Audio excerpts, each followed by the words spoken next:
Fool, you have learned nothing. Chaos is unknowable, unpredictable. You are in no way prepared to stop the pain you will endure.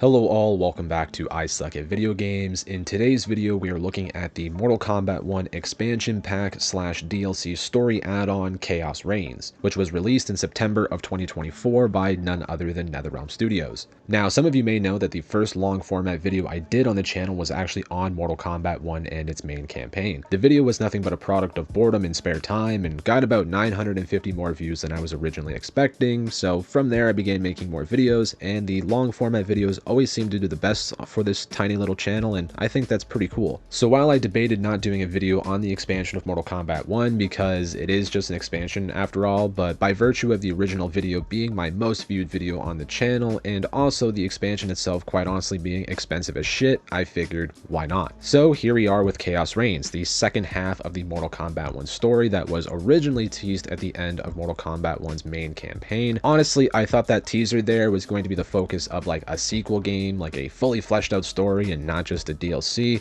but unfortunately that was not the case. Personally, I found this expansion to be kind of mixed in my opinion, mostly underwhelming and lackluster, but there are some moments that I found enjoyment with. First and foremost, I feel like the expansion here is way too short. There is only 5 additional chapters here, and I feel like the playable characters for those chapters could have been better to make it at least more enjoyable. I also finished this in under 3 hours, which feels really short. According to Google, this and MK11 Aftermath, the DLC for Mortal Kombat 11, they are around the same length, but MK11 Aftermath felt way longer and in my opinion is far better. In regards to Khaos Reigns' story, I believe that they wasted this Titan Havik villain in this small expansion. I feel like he could have been a bigger threat in a fully fleshed out sequel, but instead he is handled quite easily in the end here. The rest of the negatives I have with the story will be addressed throughout the video, of course. Some positives I will add before we properly begin is the impeccable voice acting within the game from characters such as Titan Havik, Sub-Zero, and Johnny Cage as well, but for some reason Geras sounds a little off. Also, the graphics yet again look quite amazing and are put to good use in terms of gore, lighting, and of course design. The Chaos realm that Havik is from has quite an interesting design to it, but the Chaos minions that are with him, they all look pretty dumb in my opinion. Also, how much of a bitch is this Shang Tsung right here for being cool with being an underling? Like, he doesn't even get a line in the expansion, so he's not even like a Reiko level jobber for the bad guys. He's somehow below that. Anyways, I'm getting ahead of myself here. Before we officially begin the review, please note that this video will be spoiling the entirety of Khaos Reigns, so you have been officially warned. With that being said though, feel free to like the video now, and if you happen to enjoy it at the end of the video, like it then. Subscribe for more long format reviews if you happen to like them. Click the channel, I have a playlist that has all of the reviews put together if you want to go on a huge binge. If you have like 5 hours, some of them are pretty long. If you like to, watch YouTube while you eat, they're perfect for that. That's probably what you're doing right now. So, thank you. Now that the preamble is finished, let's dive into the Chaos Realm with Mortal Kombat 1, Khaos Reigns. Our story begins within a withered and petrified forest as we are introduced to the redesigned Lin Kuei ninjas, Cyrax, and Sector. By redesign, I mean they gender flipped the characters so that they're both women, and now instead of being full-on cyborgs like in previous iterations, they instead wear a form of power armor that makes up the classic robotic design. Now, obviously, there is a section of people who will immediately hate on that and slam it for being woke, but I don't seriously find these types of changes to seriously impact a game and its story, so personally, I do not care. At least with this scenario, you can just write it off as the result of Lord Liu Kang starting a new timeline and changing things around. Though I will give it a knock because, again, connecting to the title of the Mortal Kombat 1 video I did, the Cyrax and Sector thing is giving you this feeling of so different yet so similar because, yeah, they changed certain things, but ultimately they're still red and yellow armored ninjas with the same type of personalities, no real liberties taken other than the gender swap. You begin the DLC playing as Cyrax, or I mean Yellow Armored Warrior, and as I mentioned, the personalities of Cyrax and Sector are still pretty much the same. Cyrax is still the more questioning and sympathetic of the two ninjas, whereas Sector is the strict and devout one of the two, although with this situation, it appears to be caused by a sort of love or infatuation with Grandmaster Bihan. The game at first makes it appear that perhaps Cyrax is being chased by something in this barren forest, but it turns out to be Sector, and then is revealed that the forest is actually just a holodeck simulation of sorts and that this is a training course. Cyrax and Sector were testing out the newly implemented Lin Kuei power armor. The first two opening chapters here are done with Cyrax and Sector, and both have alright movesets in my opinion. I was personally better with Sector's moveset. In this video I will try to include more fight gameplay in the background. Sub-Zero mentions that they have recently discovered where Kuai Liang and his clan, the Shirai Ryu, are. Bihan decides to use the element of surprise to attack the man's fucking wedding. Cyrax obviously takes issue with this, and immediately we see Cyrax display that inquisitive behavior that I mentioned before, where she picks apart the story that she was given about Kuai Liang, Tomas, and Liu Kang's supposed betrayal. I still cannot believe that Liu Kang capitulated to Outworld, that he agreed to break up our clan. He was spineless, as was Kuai Liang for abiding his surrender.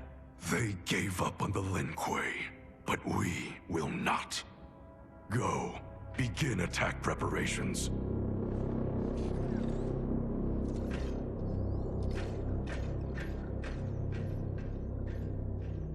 Already she suspects our deception. Eventually she will learn the truth about Kuai Liang. We will be ready when she does.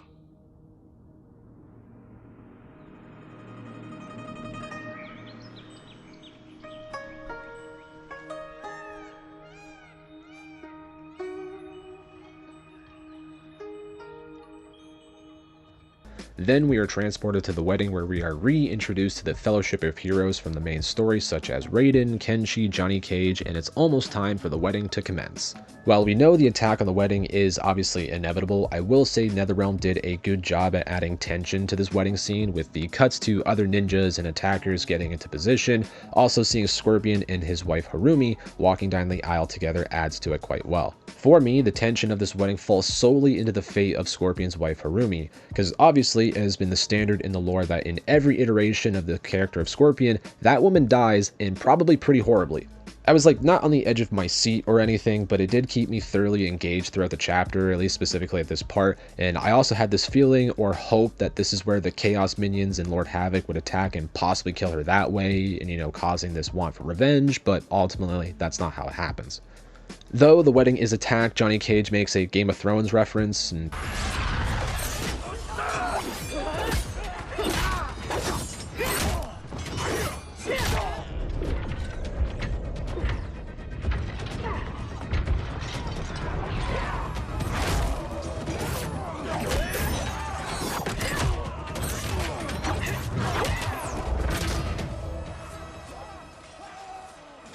Oh, hell no. We are not doing the Red Wedding. What? Game of Thrones! Season 3, Episode 9. You, my friend, are hopeless. Both of you, not now. people start combat, and even Harumi gets involved at one point and makes something happen. However, we are still playing as Cyrax here in this chapter, so we must fight our favorite protagonists and beat them in combat. Also, it should be mentioned again that Cyrax does not know that Harumi is the real target to be killed here, and she attempts to stop Sector from doing so. Scorpion then chastises Cyrax for talking about honor during an attack on a wedding, and he makes a great point, to be honest. Unfortunately though, again, he's not the player character, so he loses the fight. Then Harumi is apprehended and brought before Sub-Zero, and I for sure thought she was going to bite it here, but nope, she fights out of it yet again, and then blows the whole cover up by Sub-Zero, and Sub-Zero just doesn't give a fuck. Stand aside. I told you this isn't your fight. You want him? You must kill me! If she makes it necessary, grant her wish. You know Bihan is wrong, that he acts without honor. No, it is Kuai Liang who's betrayed the Lin Kuei. That is a lie. Spoken by the man who let my father perish. What? So impatient to lead, to make the Lin Kuei his. My brother went even further. He broke his sacred oath and sided with outsiders against Earthrealm. No, that is impossible. Did I have this when last we saw each other? Who do you think is responsible? Grandmaster, is this true? every word. Sector, of course, follows suit and reveals her ultimate loyalty is to Bi-Han and the Lin Kuei, and she fanboys over him in his gravelly voice like a 17-year-old corpse husband fan. So, a fight ensues and Cyrax aids in defeating and thus capturing Sub-Zero and Sector. They are then taken to see Empress Melina in Sun Do. Liu Kang wishes to imprison the two assailants, but Melina wishes to just execute them instead. That's a great idea. I'm with that. Some interesting things are said during this small appearance by Empress Melina, including dropping the bombshell that is the no longer a General Shao had escaped from a prison and is now free somewhere, surely to be the real antagonist of the sequel when it should have been Titan Havik or like, I don't know, Onaga or some shit. Bring him back, come on. Fucking pussies. Speaking of which, while the groups are discussing what they should do with their prisoners, a large pink portal opens up behind them and out walks a gaggle of doppelgangers of our heroes from the Chaos timeline that is controlled by none other than the Cleric of Chaos, Havik. Interestingly enough, this group of Chaos minions is not entirely the same group we saw him with in the teaser from the end of the first part of the story. Mainly, I'm noticing that Sub-Zero Quan Chi there is missing. I thought that was probably the coolest out of all of them. Also, I do love the way that Havik enters the room here. I just like to imagine him standing at the opening of the portal on like the other side before they went through, and him telling his minions, he's like, nah, you guys go in first, I gotta throw my head in all dramatic like. Havik then introduces himself, and also the writers make a goof here by saying that Havik fought alongside or against Liu Kang during the final battle of the first part, but if you can recall during that end teaser scene when they appear, Chaos Kenshi over here makes the statement that it was a shame that they missed all the combat between timelines, it was a shame it ended, and Havik stated that it won't next time. So clearly there is some form of disconnect in the writer's room. Shocker. Anyways, Liu Kang assumes they come for him, but instead they announce they are here for Geras. Huh? And then combat ensues naturally when they then try to capture Geras. Here we play as Sector in this chapter, and I actually quite enjoyed her moveset and mobility, as well as the pairing with Chameleon as the cameo fighter, as it made for some fun combos in game, and I've always personally vouched for Chameleon as being one of the better cameo choices in the game. As Sector continues fighting with the minions around the courtyard, we see Raiden and Liu Kang squaring off against Havik himself, and he is able to best the both of them in combat, and even Raiden makes a good point about his skills being otherworldly.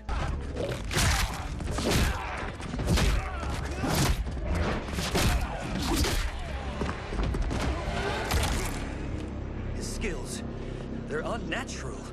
How do we fight them? Trust your training and each other to endure and survive. Chaos Kenshi and his Chaos offspring Takeda are able to successfully capture Geras, and Havik gets the best of Liu Kang as well. And I will say the way they implement Havik's dismemberment abilities in his fight style, at least in the cutscenes, is pretty cool, especially here. Although in the fights, and especially in the boss battle at the end of the DLC, it's an absolute bitch. Just as the Chaos Goons are about to depart and their portal is closing, Sector goes to open fire at the massive cannon to get them before they can get away, but naturally, Bi-Han jumps into the portal and vanishes as it cuts off from everyone else, and Sector is stunned by this. You ain't from Michigan if you never done this before. The camera then cuts to where the portal leads to. It's the Chaos dimension where Havik resides, naturally. The camera shot they used for it is a pretty cool visual showing how distorted the dimension is and how it has become, and also how royally fucked Sub-Zero is.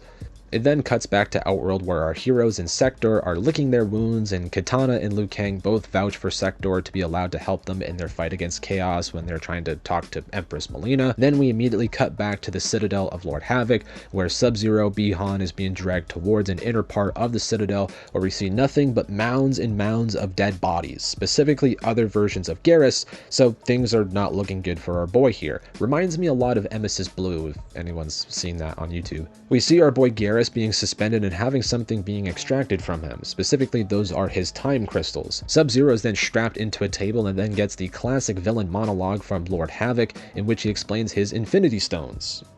I mean Kami Dogu, that will then be infused with said time crystals, helping Havik bring chaos to other timelines as he can help shape reality with those Kami Dogu crystals. Liu Kang explains the next steps for our heroes as they must now venture into the Chaos Realm and try to rescue Geras, and they explain why they need the help of Cyrax and Sector to help infiltrate the realm and Havik's Citadel, because nobody else is trained for stealth and Liu Kang cannot leave the timeline vulnerable with his absence, so the other two ninjas then move on to assist Scorpion in the trip to the Chaos Realm. So they arrive into the Chaos Realms farmers market, I guess, and at first the heroes are overwhelmed and not sure what to do or where to start until a sudden commotion appears nearby.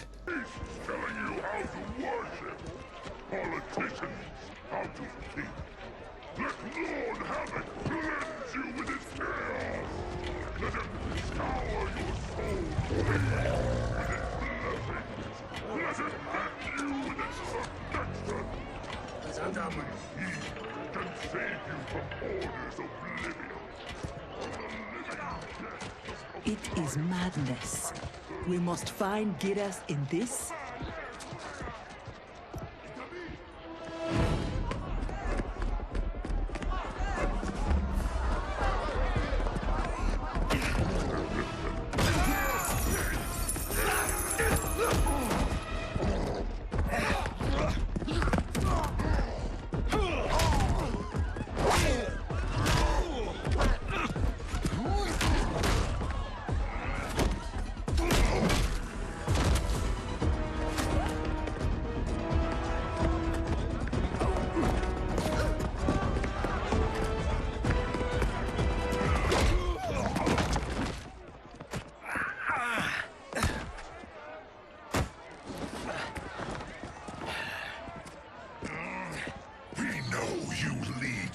Resist us.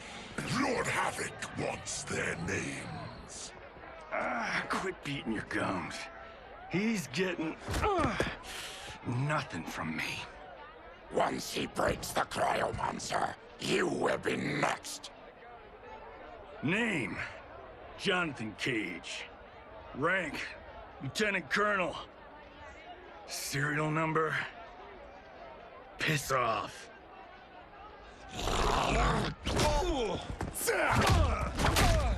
If he leads a resistance, perhaps he knows where to find Geras. And the cryomancer that Tarkatan mentioned, it must be Bihan. I concur.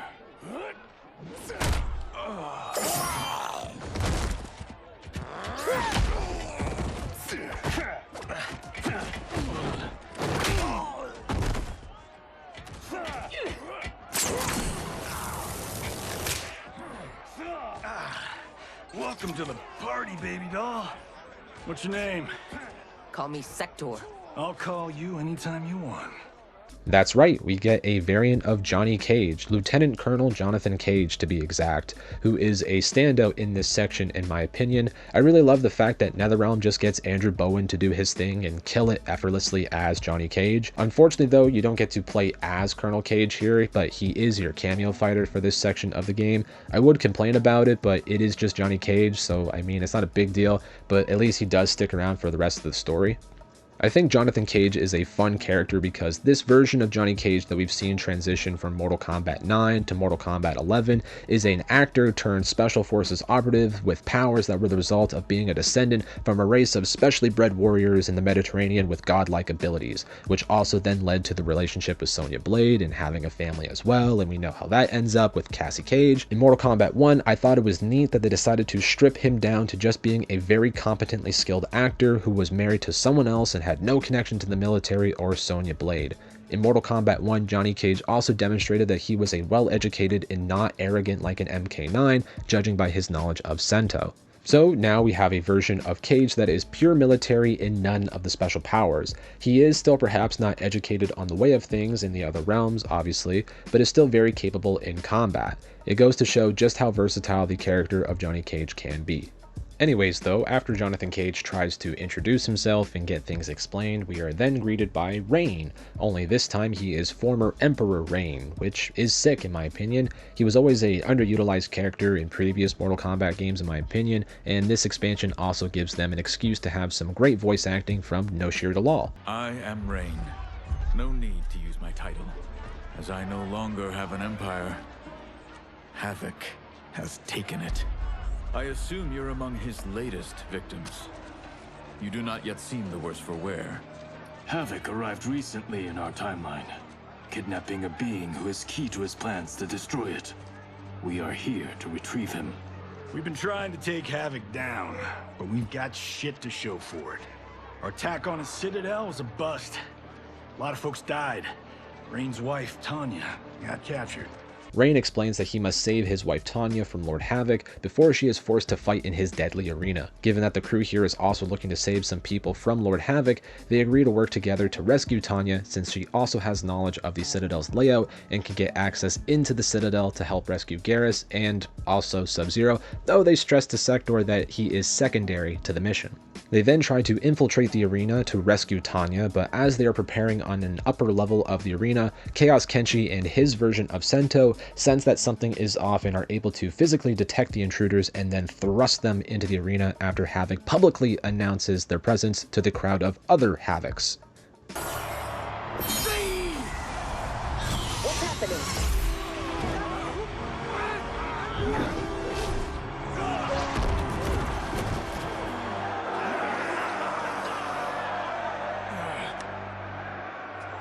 Rain!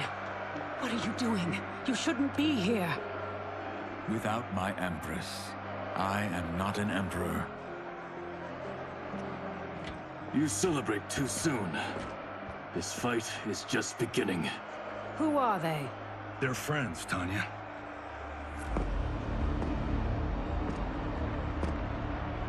You had no chance of sneaking in here unnoticed. Kenshi's blade excels at ferreting out intruders. I was not expecting you three quite so soon. Your Liu Kang was shrewd to take the initiative. Come down here, Havik. We are waiting. Yes. Entertain your lackeys by fighting us yourself. You would die too quickly. My followers deserve so much more.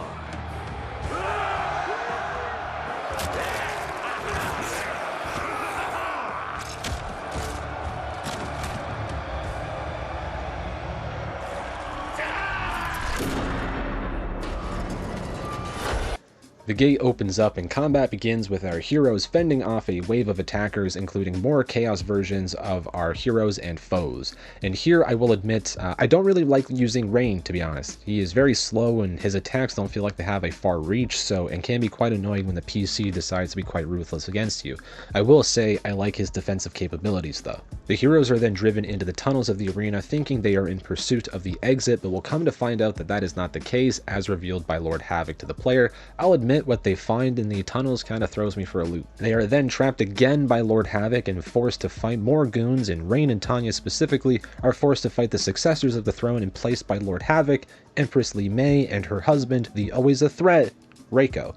They defeat them, try to move forward, but instead run into them again. As the dimensions of the Chaos Realm bend to Havik's will, he states he will make them fight Li Mei and Reiko over and over again until they decide to kill one another. So after defeating them again, Rain and Tanya decide to put a swift end to their lives. Which, I mean, I will at least give NetherRealm props for using these alternate versions to have the more definitive deaths on screen instead of the main characters, which is honestly what they should be used for in story. You know what I mean? Like, instead of sacrificing the integrity of the villains and their ability to kill our heroes, their enemies, and vice versa, because you don't want to lose a main roster character to use in your future games, have these one and done alternate versions be the ones to die on screen in a lasting way. Like, that was one thing that always bugged me about that one TV show Gotham. You know, there's countless scenes where the Riddler or Penguin has someone hooked up ready to die and they decide to leave them to die only for the captive to get free and continue on living.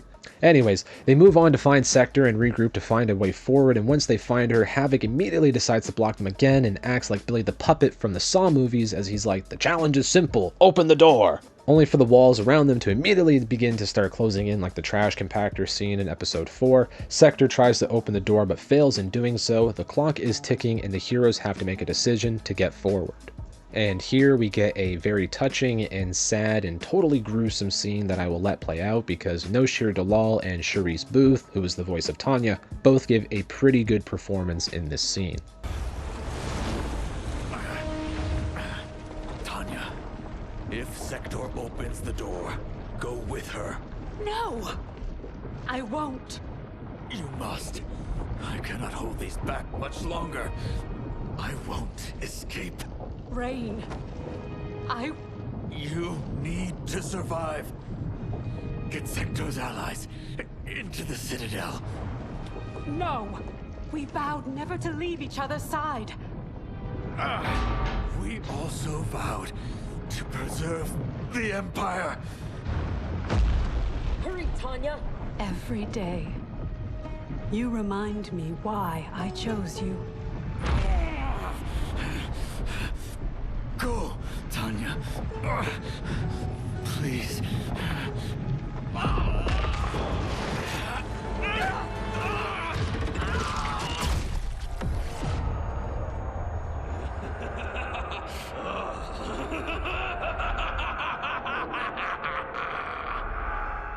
So, unfortunately, Rain gets pancaked and killed in this moment, and we are now without No Shir Dalal for the rest of the DLC campaign. I will say, though, the graphics do the scene justice in my opinion, with the water splashing on the walls beside them, probably helping the fidelity a little bit, but also the lighting of the scene, the blood effects, and just the shocked look on Tanya's face was really well done.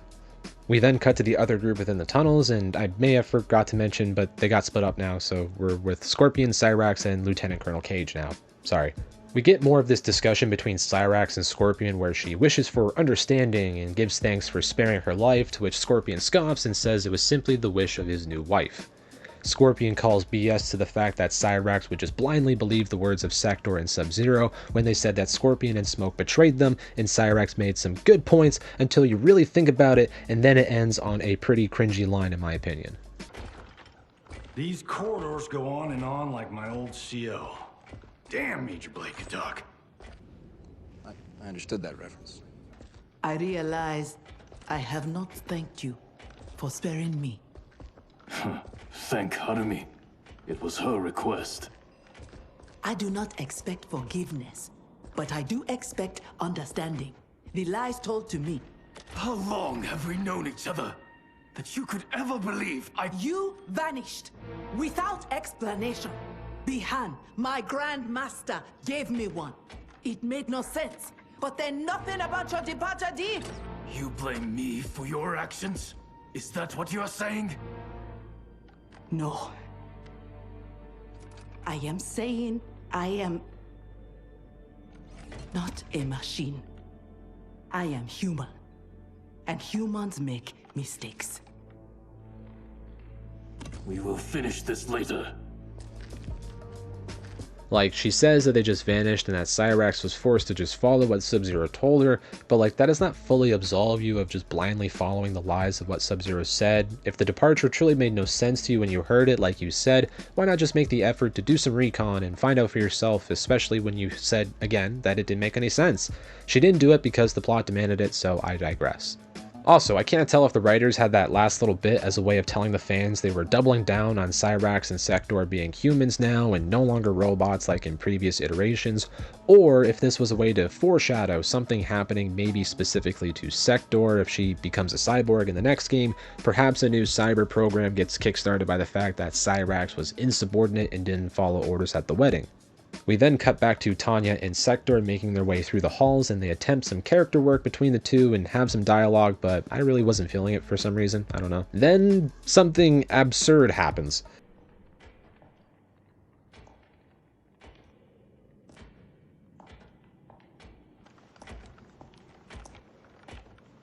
Brilliant. Which one? They could lead anywhere. There's no way to know. Let us choose and keep moving.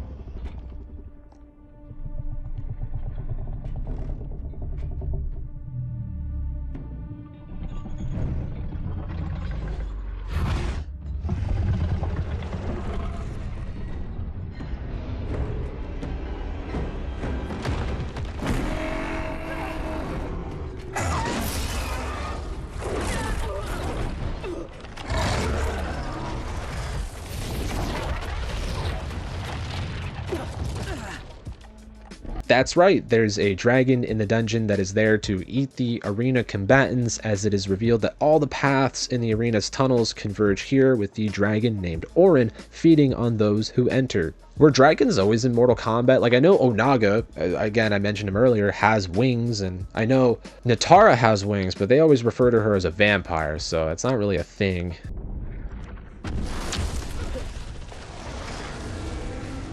Are you sure you can calm it?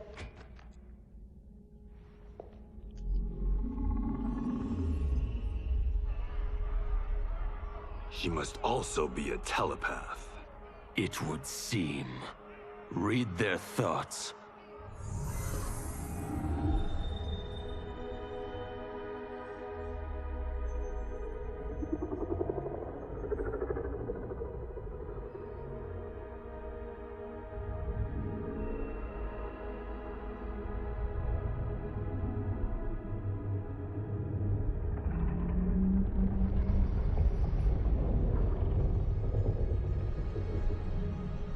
Putara Orin, Ama Tanya, Nijana Eshwa, Rahaput Shapuru. Orin, I beseech you, we mean no harm. You speak dragon tongue, and with the proper respect. Come, I will not smite you. Yet. Chaos Kenshi tries to hone in on the conversation with his psychic abilities, but he's not a level 6 laser lotus like Tanya is, so he can't understand what she is saying to Orin. Get fucked, Kenshi. The other half of the heroes meet up with Tanya and Sector with Orin and almost get turned into some Shaquille O'Neal style barbecue chicken, but Tanya stops that. Tanya is able to make an agreement with Orin. Orin will use her mystical dragon powers to not only teleport our heroes to the Citadel, but also inside the Citadel, so even better. In exchange, Tanya pledges to come back and free Orin from the chains after she deposes Havik from his regime of chaos. Havik tries to use his magic to try and attack Orin while she opens up the portal, but the heroes still get through. Honestly, in Mortal Kombat, half the issues would not be issues if people did not stand around so much.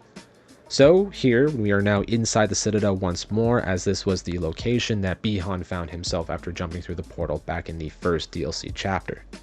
The platform falls out from under part of the heroes to cause them to get separated, and at first I was confused on how that could have happened, but then it is made clear as we see a shadowy figure standing across from Tanya and Sector. Again, love the attempt from NetherRealm to put the subtitle as a shadowy figure, like we all don't already know who and what this is. This is the new timeline version of Noob Saibot. The inevitable transformation of Bi-Han into Noob Saibot is here, and it's admittedly quite different from his usual path to this destination. In Mortal Kombat 9, Noob Saibot was a Quan Chi creation after Scorpion was tricked into murdering Bi-Han in the Netherrealm. Here he is a science project from the Cleric of Chaos, Lord Havik, and the design of him is pretty cool in my opinion. I prefer the Mortal Kombat 11 design, but it's better than the Mortal Kombat 9 design, if that makes sense. However, after announcing himself and Sector, realizing almost instantly that it is Bi-Han, he just dispatches some goons to fight you at first, which I find to be rather dumb, but whatever.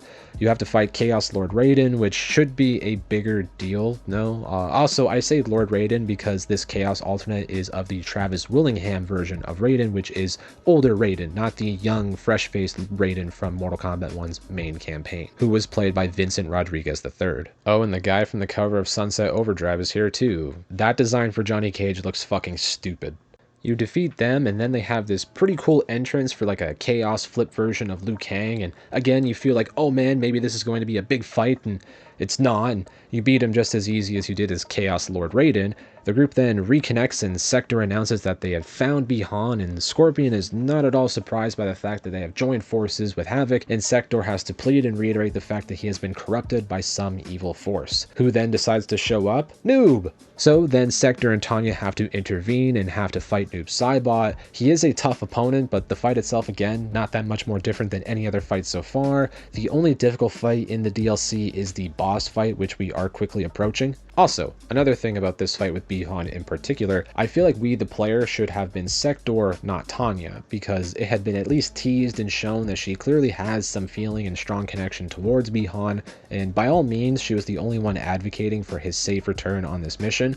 I feel like us playing as Sector for this fight would have at least added some emotional weight to it, but this is Mortal Kombat after all, and only Liu Kang and Kitana get to be happy, okay? The rest of you, get fucked. So the two defeat Boon Tobias and pick up his unconscious body and make their way inside the Citadel to retrieve their true target, Geras. They find him somehow still alive inside the inner sanctum of the Citadel, but honestly, how the fuck is he not dead? Theoretically, he has been hooked up for hours, but he's still alive somehow. How much does he have inside him? How long were the other countless dead Gerases up for before they eventually die? What even was the ending to The Sopranos, okay? Ah, man, I'm asking too many questions. God damn it. just went to black. Who does that? They're able to free Geras, and he thanks them and instructs them to grab the Kamidogu Infinity Stones to bring with them to help stop Havik. I also love the line from Lieutenant Colonel Cage here as well.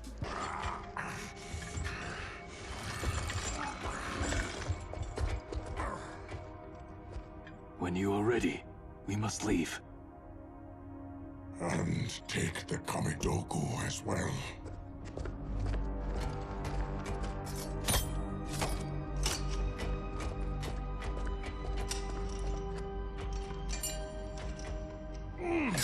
Who was the wise guy who plastered these on here? The heroes are able to escape when Havik enters the room, and he is absolutely furious about being bested by his enemies here. So much so that he just kills 2 of his men standing right there beside him. Though, weird question, how are you able to kill a man who can magically remove his own head? Like, do these guys only die if someone else removes or takes their head or something like that? Like, it's like you can't tickle yourself type of thing, like your body knows you're doing it, so someone else has to do it? I don't know. Someone answer that for me in the comments, please. We then cut back to Earthrealm and Liu Kang's timeline, where he is attempting to heal Noob Saibot from his ailments and is only able to restore the mind of Bi-Han, but his body is still pretty charred and fucked up, guys. Sector's gonna need a paper bag for this one. Noob Saibot then wakes up, and he and Sector share a type of embrace, which is the first we have seen from Bi-Han, this type of interaction. It's pretty surprising, and it's quite nice to see for the character.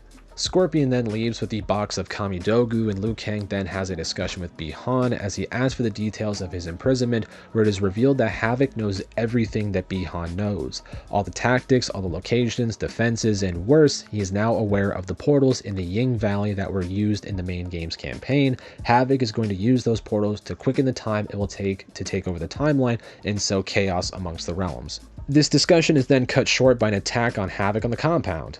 They arrive to see that they must have called in a fucking Predator missile or something, because everyone is all laid out, and of course, Havik stole the Kamidogu back. He talks shit, Noob Saibot talks some back, and now that he's a good guy again with an asterisk beside it, of course. Also, where the fuck is Jermac? I feel like he could have been of some assistance right now.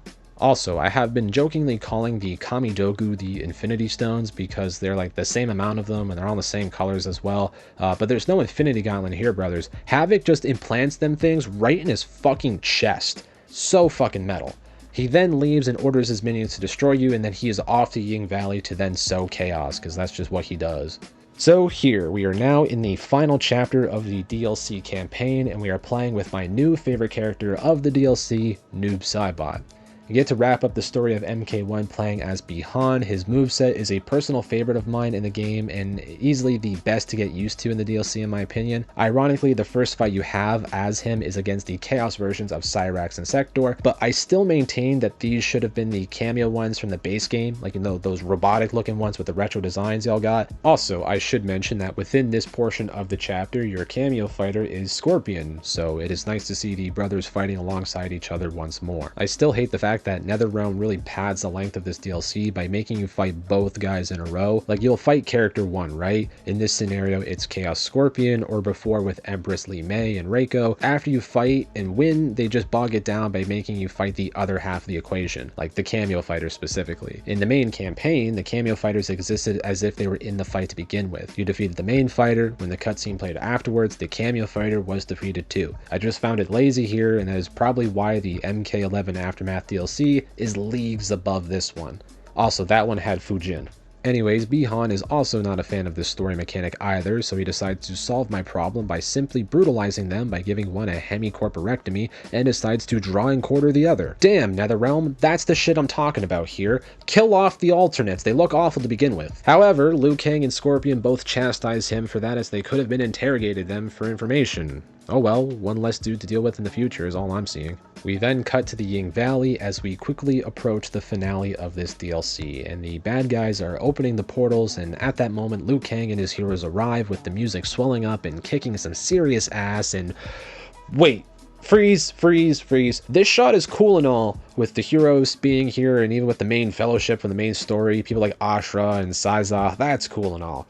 But why did we not get any on-screen interactions between Johnny Cage and Lieutenant Colonel Cage?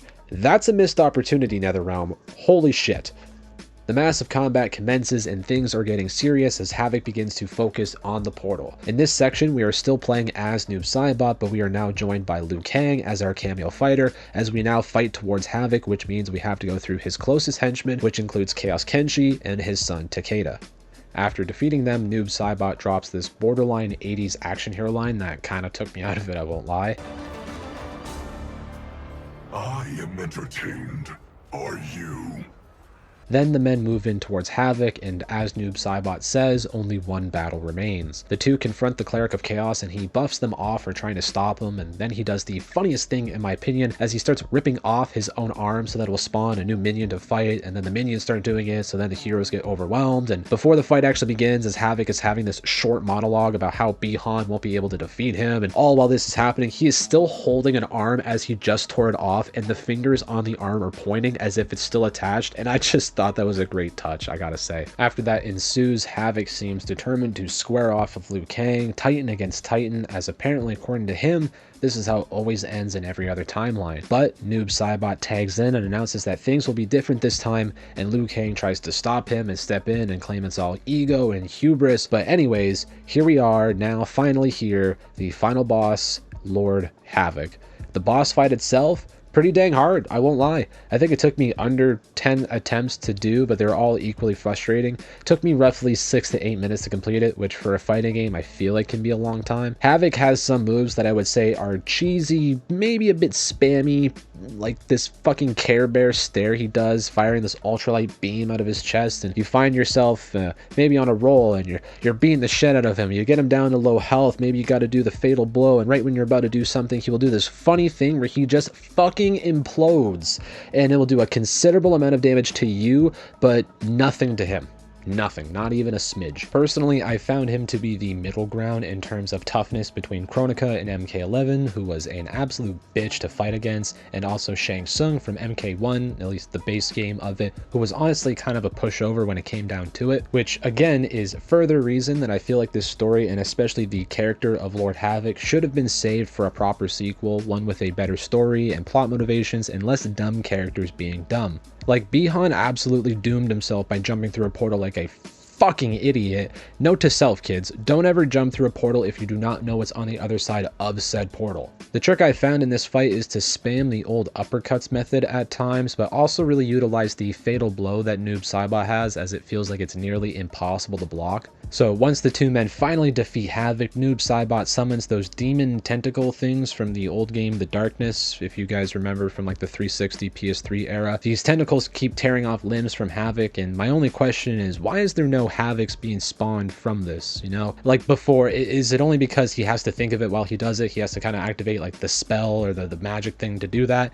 but not because we're tearing it off, you know? They keep growing back, so obviously some part of it is automatic. Liu Kang is able to stop Noob Saibot from fully killing Lord Havik because they do not know how he is joined with his timeline, and killing him could possibly erase it, killing millions. But that being said, you don't see what actually happens to him after this point. This is the last you see Lord Havik. They then have this little confrontation between Noob Saibot and Liu Kang, and I'm thinking this ending is going to take a real interesting turn to set up the proper sequel. I'm thinking maybe Bi-Han is going to try and, you know, usurp Liu Kang, become keeper of the timeline, thinking he's all powerful now that he just took down Lord Havik.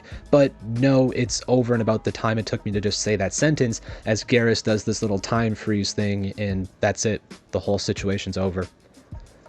There's like 5 minutes left, by the way.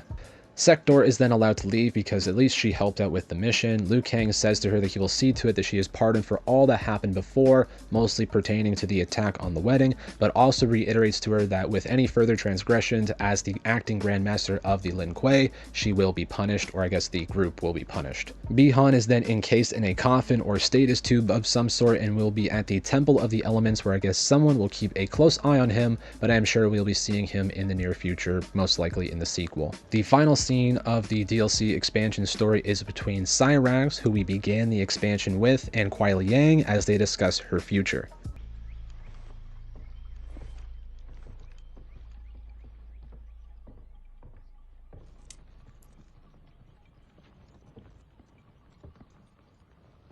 You came.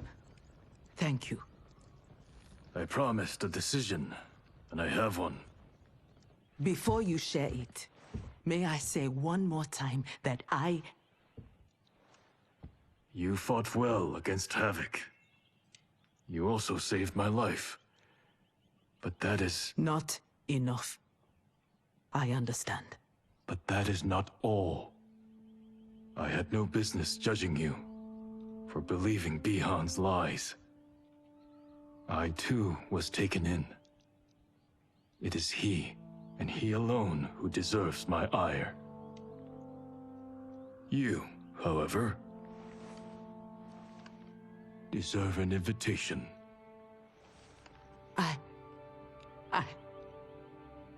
What can I say? Thank you, Kuei Liang. Thank you, Grandmaster.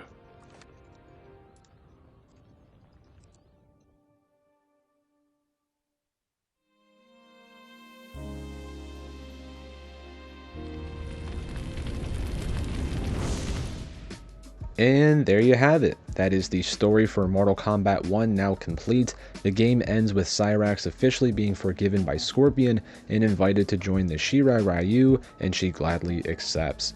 So we get some more character growth out of Scorpion as we head into the next game, which will most likely be called Mortal Kombat 2. So, what did I think of the Khaos Reigns expansion for Mortal Kombat 1? It was not very good, to be completely honest with you. The package you receive is overpriced to begin with, considering the story itself is shallow and not well executed. I believe this story could be better with like 4 to 5 extra hours of gameplay and like 10 more playable chapters. Basically what I'm trying to say is that this game would have been better, again, as a fully fledged out sequel and not this small expansion pack that it is. I do think that there are some interesting bits inside this story, but nothing is really executed as well as NetherRealm could possibly do, in my opinion. I feel like the characters made dumb choices. I feel like the devs chose the wrong characters to be the focal point of the story. Specifically, I did not care for Tanya and Rain. I felt like as much as it was nice to get some more Noshir Dalal in my video game, it felt moot here, and both characters were not the most fun to control in my opinion. Cyrax and Sector grew on me as the story progressed. I think the angle they have with Sector and Bihan is interesting, but seems to be cut at the knees right now. I've always liked Cyrax more as a character, especially with past versions, but gameplay wise here, I prefer Sector. Really, Cyrax seems to be the only character to come away from this situation entirely unscathed. Like I said throughout the video, the game does do some things right in my opinion. The graphics and details look great, but when this mode is entirely dedicated to telling a story, this should not be the main complement of your game, you know? I like the inclusions of some characters even if I didn't like how they were used, such as Rain. In particular, I didn't like how he was killed off, even though if it was pretty awesome. They should have done it to somebody else, or maybe included somebody else to die in this fashion. I don't know, maybe like Tremor. As I mentioned in the beginning of the video, the voice acting yet again sounds great, and you know we cannot do one of these videos and not talk about the voice acting. Jacob Craner is the voice of Havik and does a tremendous job selling this evil voice, and it works really well, in particular his laugh that he does. It feels like this Saturday morning cartoon villain, and it really works for me here. Again, I just wish they made him feel more like a threat and gave him more time to do shit and be a big bad guy. Craner himself has appeared in other titles such as Hyrule Warriors Age of Calamity, where he voiced Robbie, Fallout 76, where he voiced Needles, and let's go down the list here on the IMDb and let's see. Oh, yes, Genshin Impact. Moving on, I also want to point out Matthew Yang King, who has been killing the role of Liu Kang, and lastly, I wish to include Erika Ishii, who voiced Sector, or Ishii, sorry if I mispronounced that, as well as Aneka Okuma, who voiced Cyrax as well. Both did very well, and I'm interested to see what they do with those characters going forward. I wonder if the Cyber Initiative is a foregone conclusion, or if they stave away from that path in the sequel, especially with Cyrax now being a member of the Shirai Ryu. I said in the original video that I was eager to see Mortal Kombat try to do something different with his villain, something different from the Deadly Alliance that we've got with the inclusion of Shinnok. From what I've read, people for the most part liked Kronika when she was brought in as this keeper of time, especially when they explored the fact that she was kind of going mad with power, coinciding with the fact that her boss fight was legitimately challenging. I think that's why she was a welcome villain as a new direction of antagonist. Then with Mortal Kombat 1, they backstep with the villain going back to Shang Tsung with a dash of something else on the aside with the whole Damashi nonsense. So for me, seeing that the teaser with this newly booked Lord Havik being propped up as a new brutal villain, I was admittedly intrigued. This dude's all about disorder, chaos, and anarchy, so I had this hope that they would try to take a chance with this next step of the story. Nope, he was bitched out in under 3 hours and just gave us Noob Saibot, who is now a vegetable in the Temple of Elements, so thanks for that, I guess. To recap, this expansion is simply just not worth the price tag. The story is not executed well enough, nor is it long enough to feel worth it in my opinion. What they had in mind was very cool in theory, and had it been given the proper length it deserved, then it would have been a whole lot better in execution in my opinion. I can go on and on about how pretty it looks and how professional the voice cast is, but at the end of the day, when the content and execution of your story and villains suck, then it's just window dressing to me. If I had to rate the game out of 10, I would give it a solid 5 out of 10. In fact, this expansion was so poorly executed and felt so wasted that this now retroactively bumps down the score I gave Mortal Kombat 1 in the last video. The entirety of Mortal Kombat 1 now gets a 7.5 down from the 8.2 I gave it in the original video. To be completely honest with you, I can't remember why I gave it such a peculiar number with the 8.2, but ultimately it doesn't matter as it's getting dragged down now with the Khaos Reigns expansion.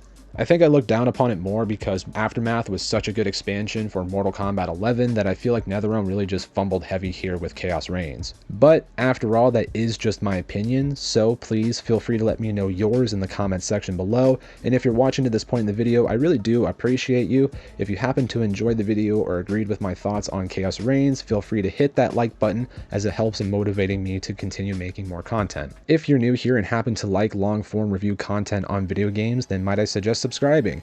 We continue to grow with each upload, so I appreciate all of those who join along for the ride. So ultimately, with that being said, I hope you all have a wonderful day, and I will see you in the next video.